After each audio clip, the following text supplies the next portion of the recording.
Hello, नमस्कार मंडळी. रामकृष्ण हरी सर्वांना. कसे आहात? तर आजचा बघा मस्त असा खास मेनू आम्ही ठरवलेला आहे.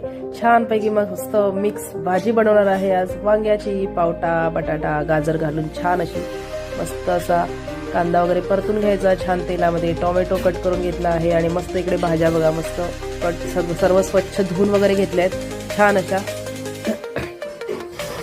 त्यानंतर आपले मसाले वगैरे सर्व ऍड करायचे त्याच्यामध्ये. छान फोडणीला द्यायची भाजी. शेंगदाण्याचं कूट वगैरे घालायचं. एवढी यम्मी लागते ना, काय विचारूच नका. आणि ह्या दिवसात पावटे वगैरे खूप छान असतात आणि अशी मिक्स भाजी सर्वांनी नक्की करून बघा. खूप भन्नाट लागते, काय विचारूच नका. आणि इकडे बघा मस्त असं आता मी फोडणीमध्ये सर्व ऍड करून घेतलेलं आहे आणि मस्त शिजू द्यायची 15-20 मिनिटं छानपैकी. आईने बघा अजून मसाला पण टाकला आहे त्याच्यामध्ये छानपैकी.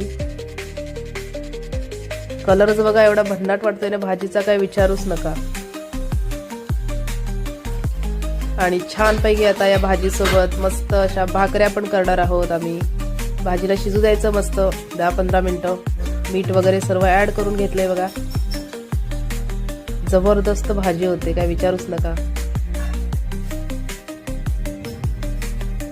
छान अशी. आणि पाणी पण ठेवलंय मी ताटाच्या वरती थोडं अजून शिजण्यासाठी किंवा भाजी खाली लागू नये म्हणून, नाहीतर करपते वगैरे ना, आपलं लक्ष कधी नसतो त्यावेळेला. अशा प्रकारे मस्त अशी भाजी रेडी झालेली आहे. शेंगदाण्याचं कूट पण घातलंय बघा वरून मी अजून थोडंसं. खूप सुंदर लागते भाजी. कलरवरूनच तुम्हाला कळलं असेल की किती सुंदर लागणार आहे ती. आणि अशा प्रकारे इकडे भाकऱ्या सुद्धा भाजून झालेल्या आहे छान अशा. अनामिका उतरत नव्हती हातावरून खाली. अनामिकाला पण बघा आंघोळ घातली मस्त. वाव, खूप यम्मी असं टेस्ट लागते आहे, का विचारूच नका. आईने एक घास भरवलाय.